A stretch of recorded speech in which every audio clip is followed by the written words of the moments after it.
The northeast just caught its breath after a record-breaking cold. Now 2 more winter storms are lining up, and the second one, it could be worse. This isn't just another weather forecast you can ignore. This is a pattern that refuses to break, and it will impact cities from Pennsylvania to Maine. Stay with me for the next several minutes, because we're going to cover exactly when these storms will hit, why the second one is raising more concern among meteorologists, and what's causing this active winter pattern that continues without extended breaks. If you've been watching the weather lately, you already know this winter hasn't been kind. Cold air that belongs in the Arctic keeps pouring south. Snow piles up faster than cities can move it. And just when it seems like there might be a chance to recover, another system appears on the radar. That's exactly where we are right now. 2 storms, 5 days, and the forecast for the second one is making weather experts pause and take a closer look. Here's what makes this situation different. The first storm arrives midweek. It's quick, sharp, and disruptive. But the second storm, the one coming in behind it over the weekend, has all the ingredients to deliver more snow, colder air, and longer-lasting impacts. That's not fear. That's just what the data is showing right now. And if you live anywhere across the interior northeast, you need to know what's coming and when to expect it. Before we go further, do me a favour. If this information is helpful, hit that like button so more people can find this video. Subscribe if you want updates as these storms develop, because things can change quickly. And drop a comment telling me where you're watching from. Are you in Pennsylvania, New York, Massachusetts? Let me know, because these storms are going to affect millions of people, and I want to know who's in the path. Your comment helps build this community, and it helps me understand who's watching and what matters most to you. Now, let's get into this. We're going to start with what just happened, because you can't understand what's coming without knowing what you've already been through. Then we'll break down storm number 1, the midweek system that arrives first. After that, we'll talk about storm number 2, the one that could bring heavier snow and bigger problems. And finally, we'll answer the question that's probably on your mind. Why does this keep happening? So let's begin with the context, because the story of these 2 storms actually started several days ago. To understand why these 2 approaching storms matter so much, you have to look at what the northeast just went through. Early February brought a cold that most people haven't felt in years. Not just cold, very cold temperatures that can cause discomfort quickly when outside. The kind that forces schools to close not because of snow, but because it's unsafe for children to wait outside for extended periods. Cities from the mid-Atlantic through New England experienced temperatures that dropped so far below normal that records fell in multiple locations. Wind chill values made it even worse. When the wind blows across already frigid air, it strips heat away from exposed skin faster than your body can replace it. Frostbite warnings weren't suggestions. They were urgent alerts telling people that frostbite can develop within minutes. For older adults, this kind of cold isn't just uncomfortable. It requires extra precautions for health and safety. Staying warm is important for your health and well-being during extreme cold.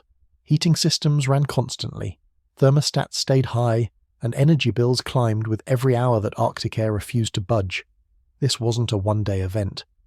The cold settled in and stayed. Day after day, morning temperatures dropped to very low levels in many areas. Afternoon highs barely climbed above the teens. Normally, a cold snap like this might last a day or 2 before milder air pushes back in.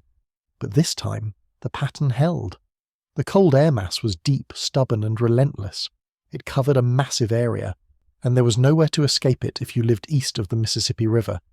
And with that cold came problems that go beyond just bundling up. Pipes froze in homes that don't usually see that kind of sustained cold. Plumbing systems that had worked fine for decades suddenly failed when water inside them turned to ice and expanded. Repairs became urgent. Plumbers couldn't keep up with the demand. Insurance claims started piling up. People who had never worried about frozen pipes before were suddenly dealing with burst lines and water damage. Snow was already on the ground before this cold arrived.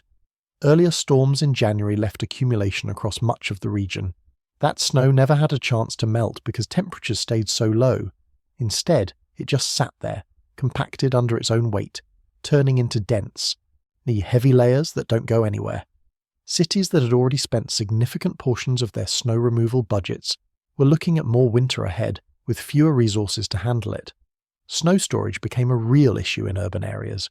When you plough streets, that snow has to go somewhere. In smaller towns, it might get pushed to the side of the road or into empty lots, but in cities, space runs out quickly, piles grow taller, parking becomes difficult, intersections lose visibility, And when more snow is forecast, city officials have to make hard decisions about where to put it. Some cities were already trucking snow out to designated dump sites just to clear space for what might come next. The people doing this work, the plough drivers and maintenance crews, were exhausted. Winter storms don't happen on a convenient schedule. They come when they come, often overnight, often during times when most people are home and warm. These crews work long shifts in brutal conditions, clearing roads so the rest of us can get to work, get to the store, get to the hospital if needed. They'd already been through multiple events this season, their equipment had been running hard, and now, with 2 more storms on the horizon, there was no real break in sight. Maybe you felt it yourself. That sense of winter fatigue. The feeling that you've been cold for too long, that you've scraped ice off your windshield too many mornings in a row, that you've worn the same heavy coat for too many weeks without a break. Winter has a way of wearing people down when it refuses to ease up, and that's exactly what's been happening across the northeast. One system after another, one blast of cold after another, no relief, no warmth, just more of the same, day after day. For older adults especially, this kind of winter brings extra challenges. Getting out to the mailbox becomes risky when sidewalks are icy. Driving to appointments means navigating roads that might not be fully cleared. Even simple tasks like carrying groceries from the car become harder when you're bundled in heavy clothing and trying not to slip. The isolation can be real too. When weather is this difficult, it's easier to just stay inside, and while that's often the safest choice, it also means less social interaction, less activity, and more time feeling stuck. Schools had already used up snow days, parents were juggling childcare, businesses were dealing with employees who couldn't make it in, delivery schedules were delayed. Life was disrupted in 100 small ways that add up to real frustration, and all of this was happening even before these 2 new storms appeared on the forecast. So when meteorologists started talking about another system developing, and then another one behind that, the reaction wasn't excitement, it was exhaustion. It was the feeling of looking at a forecast and thinking, again? Really? Haven't we had enough?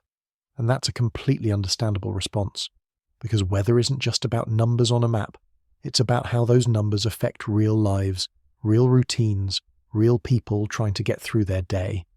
But here's the reality. Weather doesn't care about fatigue.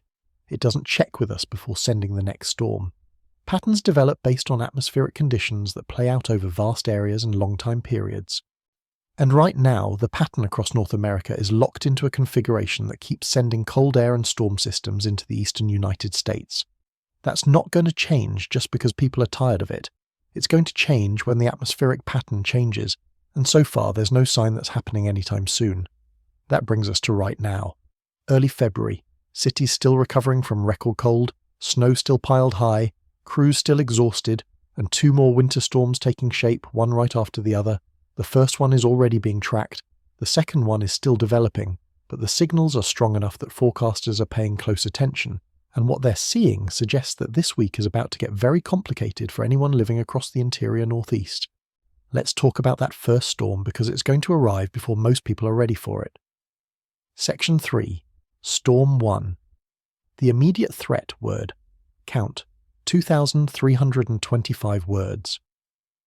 The first storm arrives Tuesday, not next week, not someday soon. Tuesday, as in, within the next 48 hours, a fast-moving weather system is going to sweep across the Great Lakes, gather moisture, and drive straight into the northeast. Meteorologists call this kind of system a clipper. It's a term you might have heard before, and it refers to a storm that moves quickly, doesn't stick around long, but still manages to cause plenty of disruption while it's passing through. Here's how a clipper works. Cold air sits over Canada and the northern United States. Changes in the jet stream create spinning storm systems. That spinning motion organizes into a low-pressure system. As it moves, it pulls in moisture from the Great Lakes or any available source. It doesn't have time to tap into big moisture sources like the Atlantic, so these storms usually don't produce massive snowfall totals, but they're efficient. They move fast, drop snow quickly, and exit before you've had time to fully react. This particular clipper is forecast to move into the Great Lakes region Monday night. By Tuesday morning, it'll be crossing into Pennsylvania and New York. The snow starts in the pre-dawn hours for many areas. If you wake up Tuesday morning and look outside, there's a good chance you'll see snow falling. It won't be a blizzard, it won't be a historic storm, but it'll be enough to make the morning commute difficult and the afternoon commute even worse. Timing matters with storms like this. A clipper that arrives at 3 in the morning and clears out by sunrise is inconvenient but manageable. A clipper that arrives during rush hour is a different story, and that's exactly what this storm is going to do. Tuesday morning, snow moves in. By mid-morning, it's falling steadily across much of Pennsylvania, central and upstate New York, and parts of northern New Jersey. Roads that were clear an hour earlier are suddenly snow-covered. Traffic slows, accidents increase. Commutes that normally take 30 minutes stretch to an hour or more. Snowfall amounts aren't going to break records, but they don't need to. Several inches of snow is enough to create problems, especially when it falls during the busiest part of the day. Some areas could see a bit more, especially in higher elevations where the air is colder and the snow comes down heavier. Other areas might see a bit less, particularly closer to the coast where temperatures could be marginal. But across the interior, the forecast is fairly consistent. Plan on several inches of snow, plan on slick roads, and plan on delays. The storm's speed is both a blessing and a curse. On one hand, it means this isn't going to be a long-duration event. The snow doesn't fall for 12 or 18 hours. It falls for 6 or 8, maybe less in some spots. That limits total accumulation. But that speed also means intensity. When snow falls at a rate of an inch per hour or more, it's hard for plows to keep up. Roads get covered quickly, visibility drops. Driving becomes difficult even on main roads. By Tuesday afternoon, the storm is moving through New England. Massachusetts, Vermont, New Hampshire, and Maine all see snow during the afternoon and evening hours. Again, the timing is tough. People leaving work early to beat the storm find that the storm is already there. Schools that dismiss students at the regular time send kids home on buses navigating snowy roads. After-school activities get cancelled. Evening plans change. It's the kind of disruption that ripples through everything. Wind is also a factor, though not a major one. Clipper systems don't usually bring the kind of powerful winds you'd see with a coastal storm. But breezy conditions are likely, especially during the afternoon. That wind blows the falling snow around, reducing visibility even further. It also creates drifting, which means some roads might look worse than others even if they receive the same amount of snow. Drifts pile up in open areas, across rural roads, and in spots where wind funnels between buildings or through valleys. Travel disruptions are very likely across the affected region. Airlines typically issue travel waivers during winter storms, allowing passengers to change flights without penalty. Airports are expected to experience delays as planes need de-icing before takeoff, and runways need clearing between operations. If you have a flight scheduled for Tuesday afternoon or evening out of any northeast airport, expect problems. Not cancellations necessarily, but delays, maybe significant delays. That ripple effect means even flights later in the evening or early Wednesday could be backed up as airlines try to get back on schedule. On the roads, conditions deteriorate quickly once the snow starts. Highways get treated and ploughed, but even major interstates become slick when snow is falling faster than treatments can keep up. Secondary roads take longer to clear. Side streets in residential areas might not see a plough until hours after the snow ends. If you don't have to drive Tuesday, don't. If you do have to drive, leave extra time. A lot of extra time, and make sure your vehicle is prepared. That means good tyres, functioning wipers, a full tank of gas, and an emergency kit in case you get stuck. Schools will make decisions about closures based on local conditions. Some districts will close Tuesday, especially in areas expecting snow to start during the morning. Others might delay opening, hoping the worst of the storm passes before buses need to roll. And some will try to stay open, only to dismiss early when conditions worsen faster than expected. If you have kids in school, watch for announcements Monday evening and Tuesday morning. Districts often post decisions on their websites and social media before sending automated calls or texts. Power outages are possible but not likely to be widespread with this storm. Clippers don't usually bring heavy, wet snow or strong winds, the two main ingredients for widespread outages, but any storm can bring isolated problems. Tree limbs weakened by previous ice or heavy snow might come down under the weight of fresh accumulation. Power lines sagging under the weight of snow and ice can fail. If you lose power during this storm, it probably won't last long, but it's still smart to have flashlights, batteries, and a way to stay warm if it happens. By Tuesday night, the storm is pushing into eastern New England and beginning to pull away. Snow tapers off from west to east. Pennsylvania sees clearing skies Tuesday evening. New York follows a few hours later. New England holds on to snow into the late evening and overnight hours, but even there it's winding down. By Wednesday morning, the storm is gone. It's moved off the coast and into the Atlantic, where it no longer affects anyone on land. Wednesday brings cleanup. Plows work through the day, clearing side streets and neighbourhoods. People dig out driveways. Sidewalks get shoveled. Life returns to something close to normal. Schools that closed Tuesday likely reopen Wednesday. Roads improve. The disruption fades. And if this were the only storm on the radar, that would be the end of the story. A quick-hitting winter storm that caused some headaches but nothing catastrophic. The kind of event that happens multiple times every winter across the northeast and gets forgotten within a week. But this isn't the only storm on the radar. There's a second system developing. And this one isn't moving fast. This one has more time to organise, more moisture to work with, and a better setup for significant snow.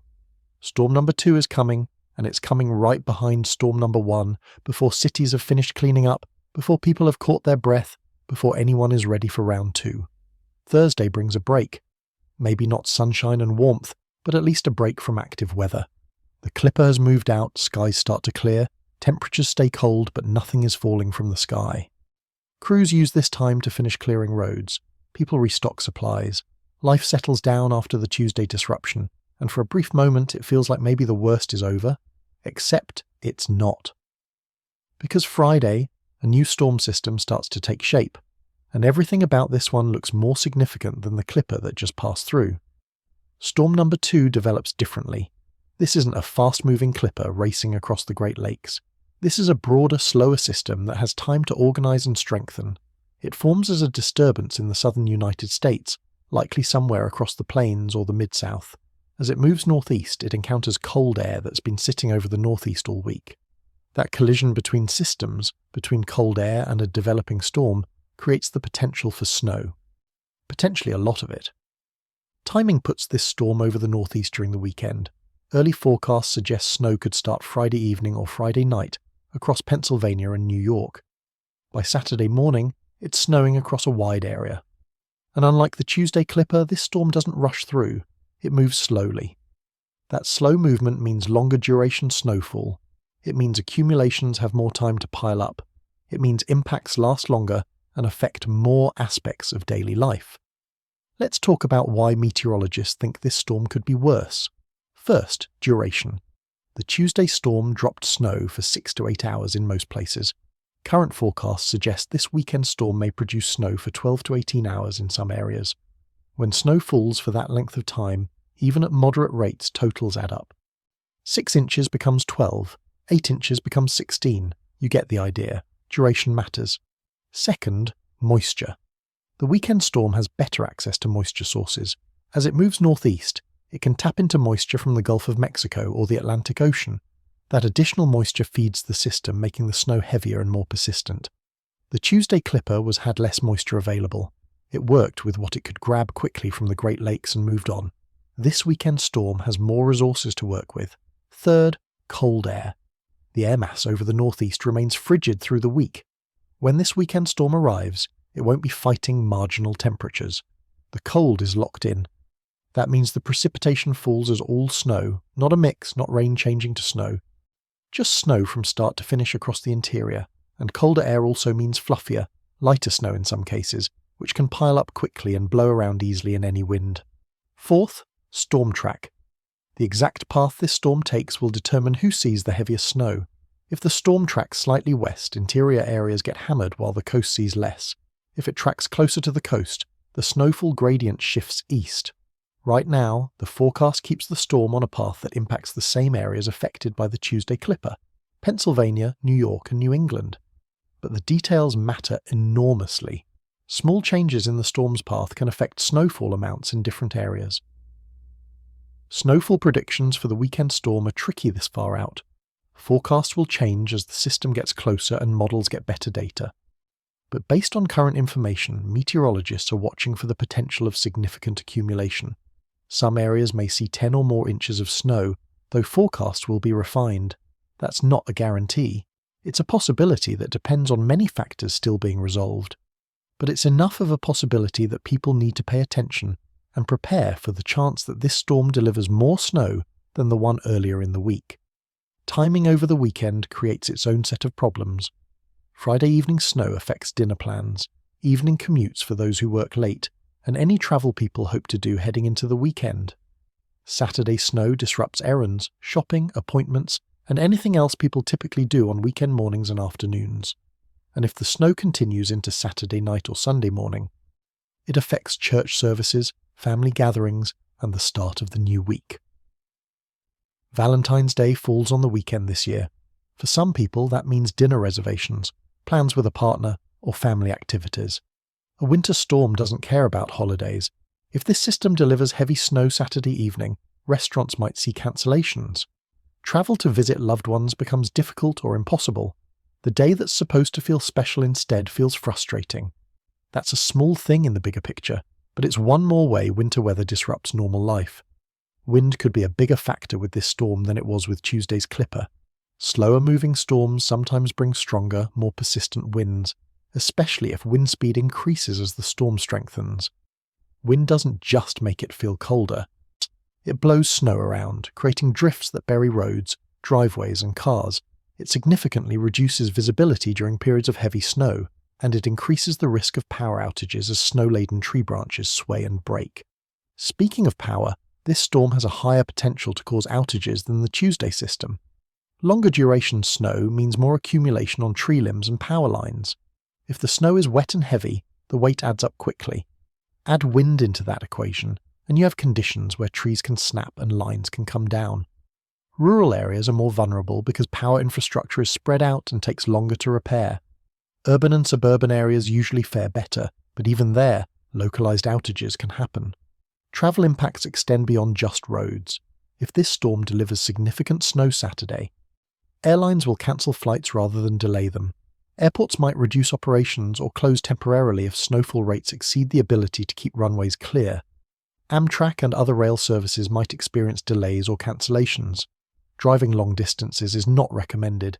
If you have travel plans for the weekend, you need to start thinking about alternatives now, not Friday night when the snow is already falling. Now, while you still have options.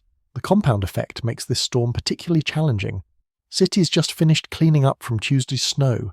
Equipment has been running all week. Salt supplies are lower than they were a week ago. Crews are tired, budgets are strained, and now, before any of that can be replenished or rested, another storm arrives. Maybe a bigger one. That's the definition of a compound effect. Each event makes the next one harder to handle. For people living through this, the compound effect is psychological too. You just shoveled your driveway Tuesday. You just cleared your sidewalk. You just dug your car out. And now you're facing the possibility of doing it all again, except this time with more snow, more effort, and less energy. That's exhausting. It's demoralizing. And it's exactly what happens when winter patterns lock in and refuse to budge. Snow totals from both storms add up. If Tuesday brought 6 inches and the weekend brings 12, you're looking at 18 inches of snow on the ground. That's significant. That's enough to create serious problems with drainage once it eventually melts. That's enough to make walking difficult, driving treacherous, and daily life complicated. And that's assuming no more storms after this weekend, which is not something anyone can guarantee right now. Here's what we know for certain as of right now. Storm number 2 is developing. It will impact the northeast over the weekend. It has the potential to bring more snow than Tuesday's Clipper. Exactly how much more, and exactly where the heavier snow falls, will become clearer as we get closer to Friday. But the threat is real, the timing is bad, and the impacts could be significant. Now the question everyone keeps asking is, why does this keep happening? Why can't the pattern break? Why is the northeast stuck in this relentless cycle of cold and snow? That's what we need to talk about next, because understanding the why helps make sense of everything else. If you've been paying attention to the weather this winter, you've probably noticed something. Cold air keeps coming, storms keep forming, and just when it seems like conditions might improve, another system develops, and the cycle starts over. This isn't bad luck. This isn't random. This is a pattern, and patterns in weather happen for specific reasons that have to do with large-scale atmospheric conditions stretching across thousands of miles. Let's start with something called the polar vortex. You've probably heard that term before, especially in recent years when it became part of the regular weather conversation. But what actually is it? The polar vortex is a large area of low pressure and cold air that sits over the poles, both the North Pole and South Pole. It's always there. It's a permanent feature of Earth's atmosphere. Most of the time it stays where it belongs, spinning over the Arctic, keeping the coldest air locked up in the far north. Think of it like a fence a strong, tall fence that contains something you don't want escaping. As long as that fence is intact, the cold air stays behind it. The polar vortex, when it's strong and stable, acts exactly like that fence. It keeps Arctic air over the Arctic. It prevents that air from flooding south into places where people actually live. And when the vortex is doing its job, winters across the mid-latitudes tend to be relatively mild, or at least not extreme. But sometimes that fence breaks. Sometimes the polar vortex weakens or splits apart. When that happens, the cold air it was containing suddenly has nothing holding it back. It spills south. It pours into Canada, into the United States, into Europe and Asia. And that's when people who don't normally deal with Arctic cold suddenly find themselves living in it. That's what's happening right now. The polar vortex weakened, the fence broke, and cold air has been moving south into the region since then. This particular breakdown started earlier in February with something called a stratospheric warming event. The stratosphere is a layer of the atmosphere high above where weather happens. It's usually very cold, but sometimes waves of energy propagate upward from the lower atmosphere and warm the stratosphere dramatically. When that happens, it disrupts the polar vortex. It can split it into pieces or push it off its normal position. And when the vortex is disrupted up in the stratosphere, the effects eventually work their way down to the surface where we live. Around February 5th, a significant warming event occurred in the stratosphere over the Arctic. Temperatures rose rapidly. The polar vortex, which had been relatively strong and stable earlier in the winter, suddenly became wobbly and weak. Parts of it split off. The circulation that normally keeps cold air contained over the pole broke down, and within days the effects started showing up in weather patterns across the northern hemisphere. Cold air began spilling south. Not just a little bit, a lot. Temperatures colder than the region has experienced in several years, and that cold air, once it moves south, doesn't just turn around and go back. It settles in, it spreads out, it creates a pool of Arctic air over large portions of the continent, and as long as that pattern remains in place, storms that develop have access to that cold air, which means snow. Lots of it. The jet stream plays a critical role in this process. The jet stream is a ribbon of fast-moving air high in the atmosphere that steers weather systems. When the polar vortex is strong, the jet stream tends to flow in a relatively straight line from west to east around the northern hemisphere. But when the vortex weakens or breaks apart, the jet stream becomes wavy. It develops big dips and big ridges. Those dips, called troughs, allow cold air to plunge south. Those ridges allow warm air to bulge north. And it's in those wavy patterns where storms develop and intensify. Right now, the jet stream is stuck in a very wavy pattern. There's a deep trough over the eastern United States. That trough is allowing cold air to pour south from Canada. At the same time, there's a ridge over the western United States, which is keeping that part of the country relatively mild. This contrast, this setup where the east is cold and stormy while the west is calm and warm, is a classic signature of a disrupted polar vortex. It's happened before, it'll happen again, but when you're living through it, it feels relentless. Storm systems love this setup. They develop along the boundary between cold air and warmer air. The bigger the temperature contrast, the more energy available for storms to tap into. With Arctic air sitting over the northeast and milder air to the south and west, that boundary is sharp. Storms forming in these conditions can strengthen rapidly. They can produce heavy snow. And because the pattern is locked in place, those systems keep coming, one after another after another. This is what meteorologists mean when they talk about an active pattern. It's not just one storm, it's a configuration of the atmosphere that favours repeated storm development in the same general area. Think of it like a river. Once a river carves a path through the landscape, water keeps flowing down that same path. It doesn't suddenly decide to flow somewhere else unless something forces it to change course. The atmosphere works the same way. Once a pattern establishes itself, it tends to persist until something disrupts it. So what would disrupt this pattern? The polar vortex would need to restabilize. The stratospheric warming would need to reverse. The jet stream would need to shift into a less wavy configuration. All of those things will eventually happen. Weather patterns typically change over time, but they can last for weeks. And sometimes, in the middle of winter, weeks feels like an eternity. Right now, there's no clear signal that this pattern is about to break. Long-range forecast models, which look out 10 to 14 days, show the same general setup continuing. Cold air remains entrenched over the east. The jet stream stays wavy. Storm systems continue to develop and move through the northeast. That doesn't mean conditions won't eventually change. However, this change is not expected in the immediate forecast period, which means cold temperatures and additional storm systems are likely to continue. For the Northeast specifically, geography plays a role in why this region gets hit so hard during these patterns. The Great Lakes add moisture to passing systems. The Appalachian Mountains force air to rise, which enhances snowfall. The Atlantic Ocean provides additional moisture if storms track close enough to the coast. All of those factors combine to make the Northeast particularly vulnerable when the atmospheric pattern favours cold and storms. Other parts of the country might see cold but stay dry. The Northeast gets both. This also explains why some winters feel mild and others feel brutal. It's not about average temperature or total snowfall over the entire season. It's about patterns. A winter can have a mild December and January and then turn ferocious in February if the pattern shifts. Or a winter can start cold and stormy and then turn quiet and mild by late season. What matters most is what pattern dominates and when. This year, the pattern that's dominating right now is about as unfavourable as it gets for the Northeast, and it's happening in February, which is still very much winter, which means there's still plenty of time for storms to develop and cold to persist. Understanding all of this doesn't make the weather easier to deal with. It doesn't make your heating bill lower or your driveway easier to shovel. But it does answer the question, why does this keep happening? This pattern is the result of specific atmospheric conditions. It's atmospheric physics playing out on a massive scale. The polar vortex broke down, cold air is flooding south, the jet stream is steering storms into the northeast, and until that pattern changes, this is what winter looks like. The good news, if there is any, is that these patterns do eventually change.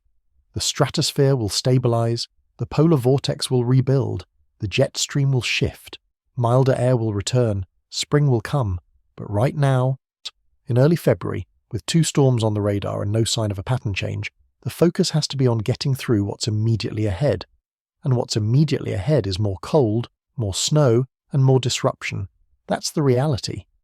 And now that you understand why it's happening, let's talk about what it means for people actually living through it. Meteorology explains the pattern. Science explains the why. But none of that changes how this winter actually feels for people living through it. And right now, for millions of people across the Northeast, this winter feels exhausting. This affects people both physically and emotionally. There's a weariness that sets in when winter refuses to ease up, when every forecast brings more cold or more snow, when there's no break in sight. Travel has become complicated, not impossible, but complicated. Every trip requires more planning, every drive takes longer. Roads that are normally clear need extra time to navigate. Flights that should be routine turn into uncertainty. Will the airport be open? Will the flight leave on time? Will there be delays stacking up because of weather somewhere else in the system? These questions add stress to travel that should be straightforward. For people who need to travel for work, this creates real problems. Salespeople who cover territories can't reach clients. Delivery drivers face dangerous conditions and longer routes. Anyone whose job requires being on the road during winter, weather knows the risk increases with every storm. And when storms come back to back, the risk doesn't have time to decrease before it's elevated again. Heating costs are climbing. When temperatures stay below normal for days or weeks at a time, heating systems run constantly. Thermostats stay high because the cold outside is relentless. Natural gas bills, oil deliveries, electric bills for those who heat with electricity, all of it adds up. For people on fixed incomes, which includes many older adults, this becomes a real financial strain. You can't just decide not to heat your home, you need warmth to survive. But watching those costs climb week after week creates anxiety that goes beyond just discomfort with cold weather. Frozen pipes remain a concern, especially in homes that aren't built for sustained extreme cold. Southern parts of the Northeast, places like Pennsylvania and southern New York, don't always have the same level of insulation and pipe protection as homes further north.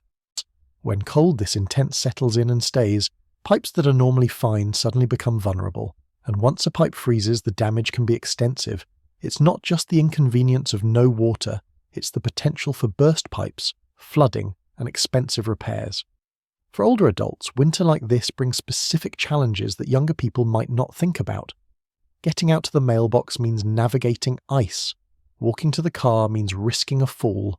Driving to the grocery store or the pharmacy requires confidence that roads are clear and safe. And when weather is this active, that confidence erodes. It becomes easier to just stay home.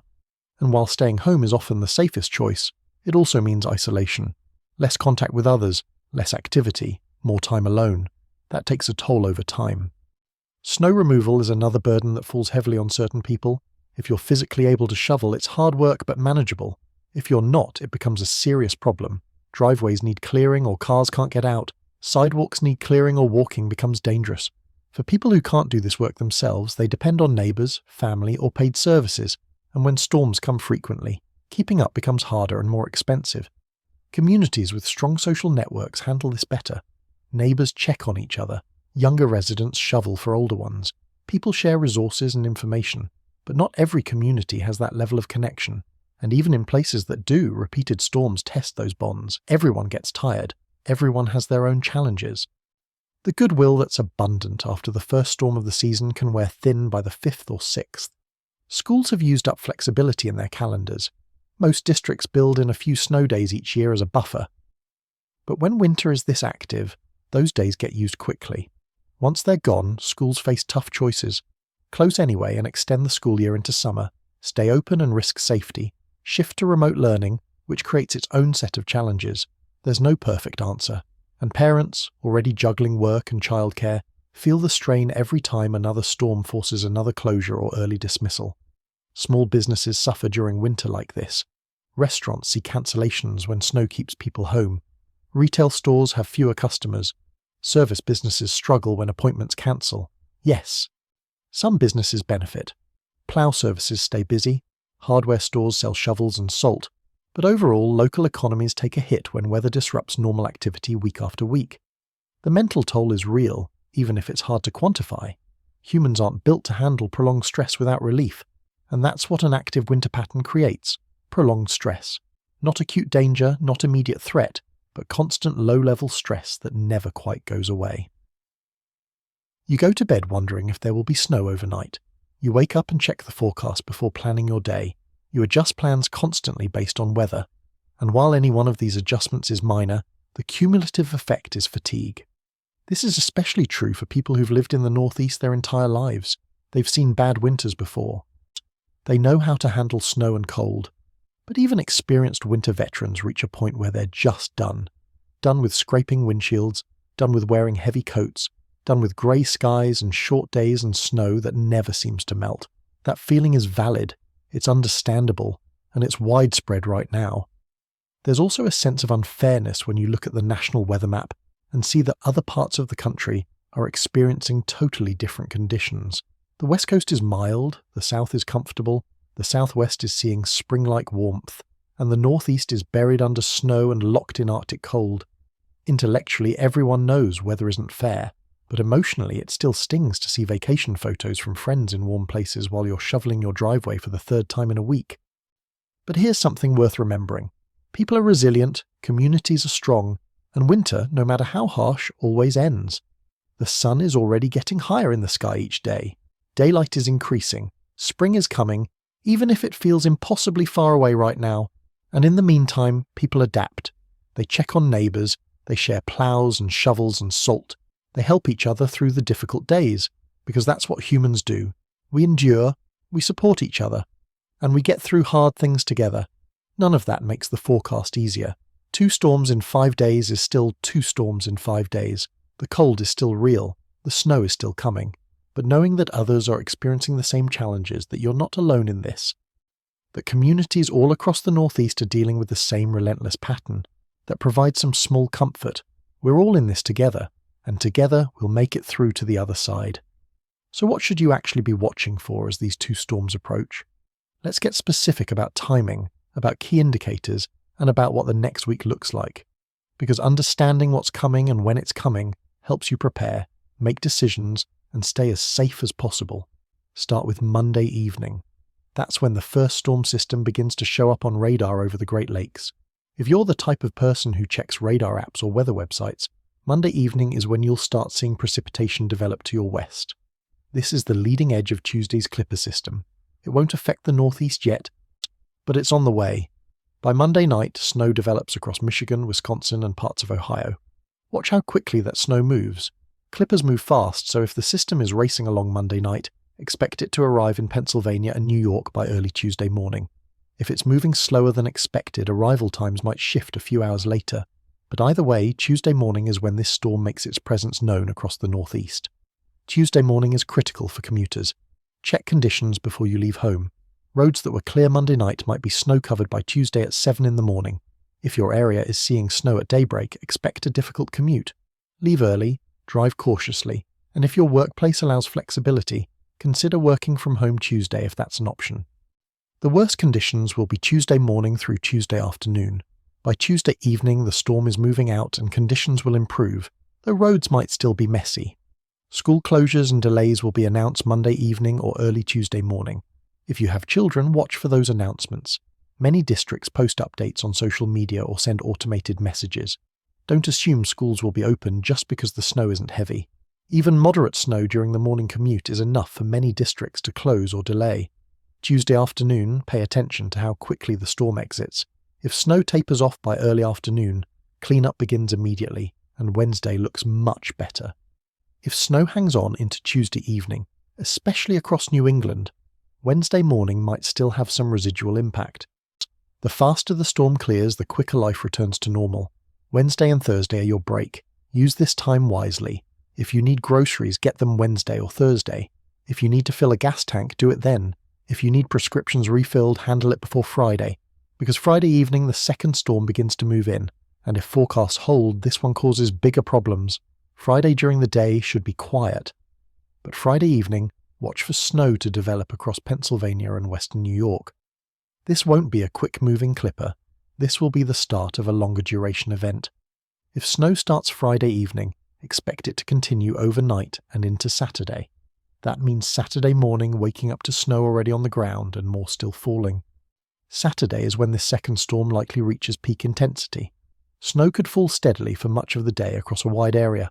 Watch for several key indicators. Saturday morning.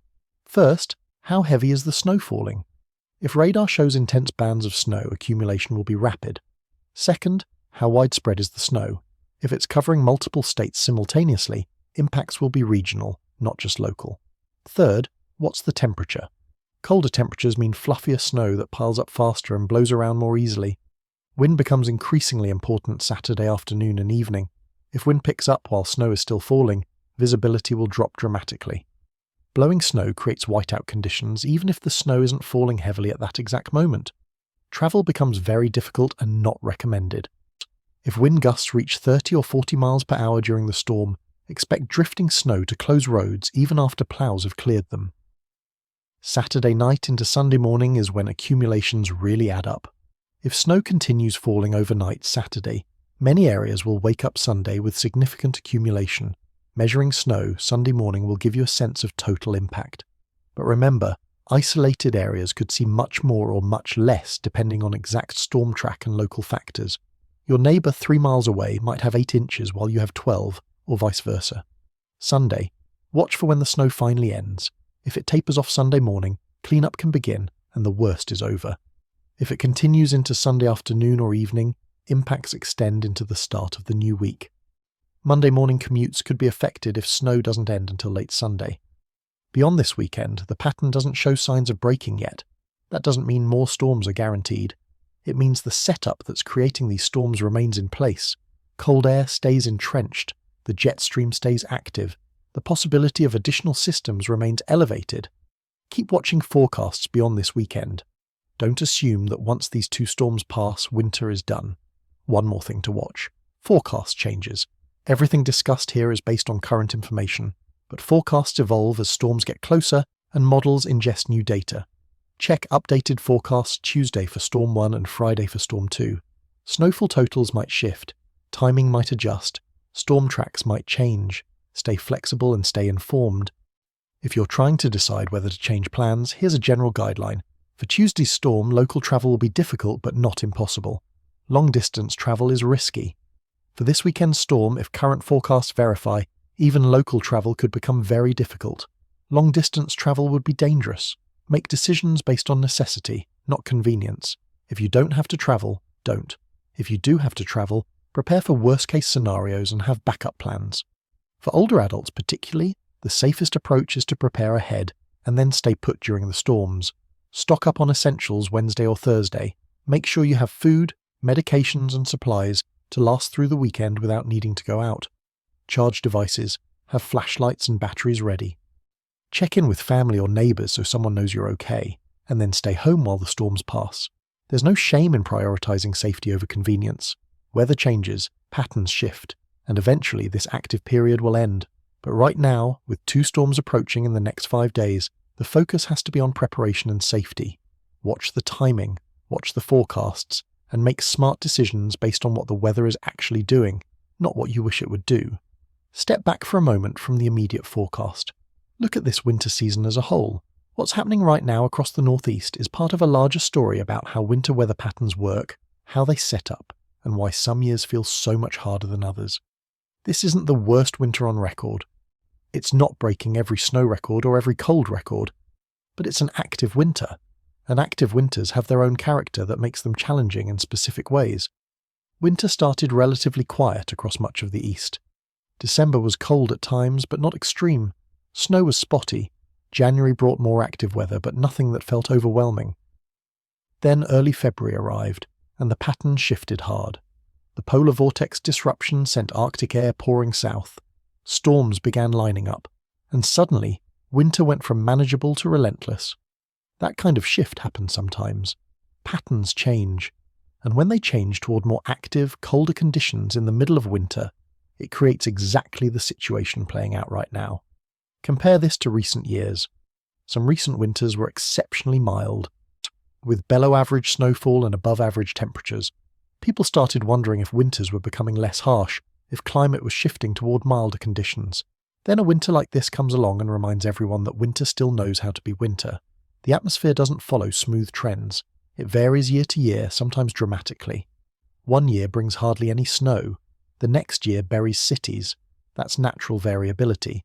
That's how weather works over time.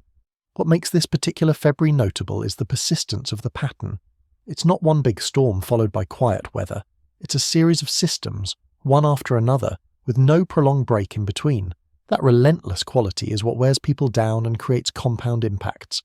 Infrastructure gets stressed, resources get depleted, fatigue sets in, and each additional storm becomes harder to handle than the one before it. Geography plays a role in why the Northeast experiences winters like this. The region sits in a zone where different air masses collide. Arctic air from Canada, mild air from the Gulf and Atlantic, Pacific air modified as it crosses the Rockies and Plains. When atmospheric patterns align to bring those air masses into conflict over the Northeast, storms develop. And the Northeast has the moisture sources, the terrain, and the latitude to turn those storms into significant snow events. Contrast that with what's happening in other parts of the country right now. The West Coast is relatively mild. The Pacific Northwest is seeing rain instead of snow at lower elevations. California is dry. The Southwest is warm. The Northern Plains are cold but dry. Weather isn't uniform across the country. It never is. But the contrast right now between the beleaguered East and the comfortable West is stark. That's another signature of this particular atmospheric pattern. Deep trough in the East, ridge in the West. Cold and stormy versus mild and quiet. Looking toward late February and early March, long-range forecasts are uncertain but not encouraging for those hoping for a quick pattern change. Signals suggest cold air remains in place across the east through at least the middle of the month.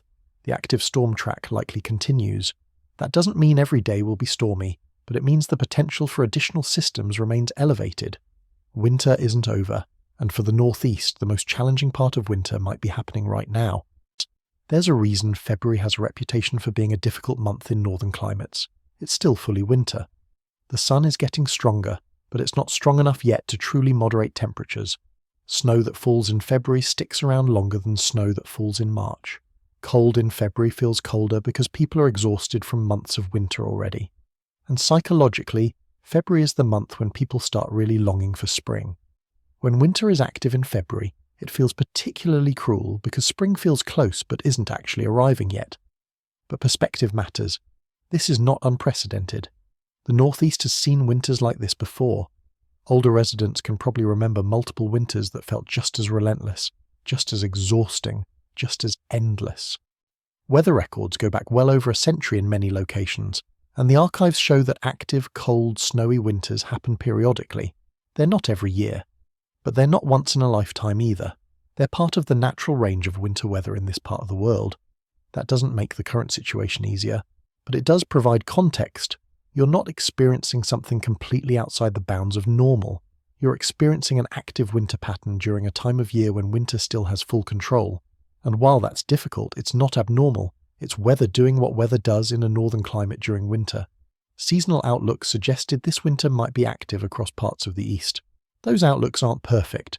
They're based on probabilities and large-scale patterns like El Niño or La Niña. But they provide some indication of what might happen over a season. This year, the outlook leaned toward colder and more active conditions in the east. And so far, at least for February, that's exactly what's playing out. It's a reminder that seasonal forecasts, while not precise, do capture something real about large-scale patterns. As this month continues, keep in mind that winter will end. It always does. The sun is already noticeably higher at midday than it was in December. Days are getting longer.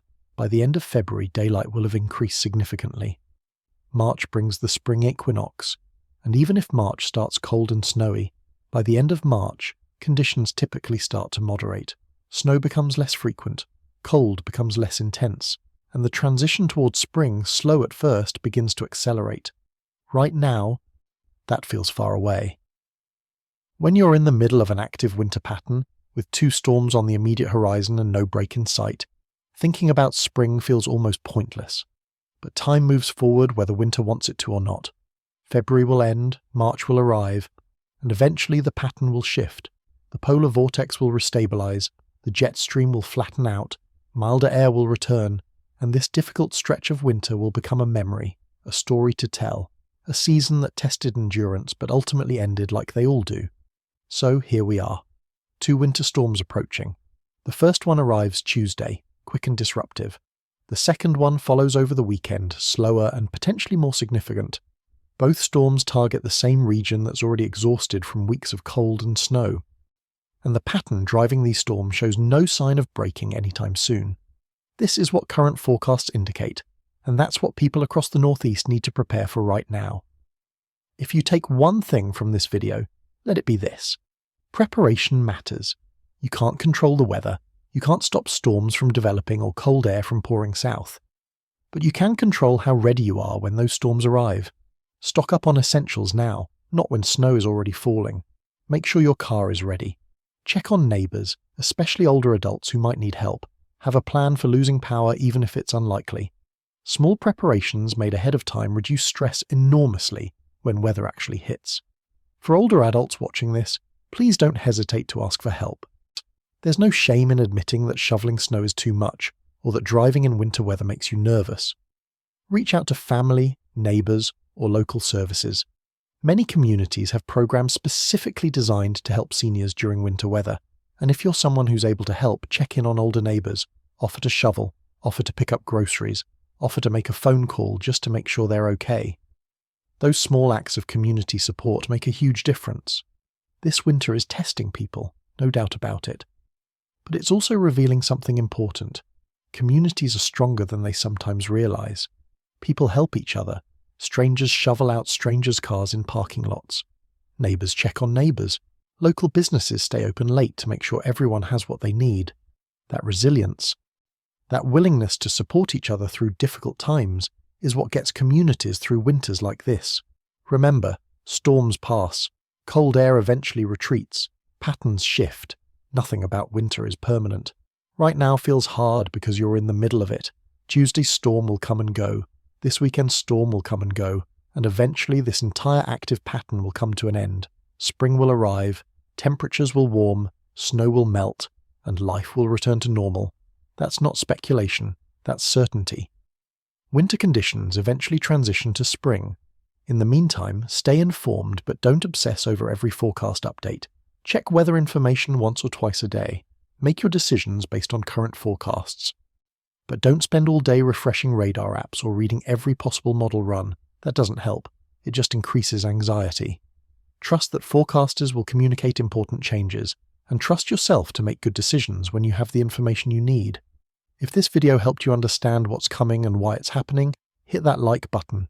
It helps more people find this information, and during active winter weather, accurate information matters. Subscribe to this channel if you want updates as these storms develop, And as the pattern evolves through the rest of February, things can change, forecasts can shift, and I'll be here providing updates based on the latest data. And please drop a comment telling me where you're watching from. Are you in Pennsylvania preparing for both storms? New York trying to figure out travel plans? New England hoping forecasts shift in a better direction? Let me know. This community is stronger when people share experiences and support each other. Your comment might help someone else in your area feel less alone in dealing with this weather, and that matters. To everyone dealing with this relentless winter, I see you.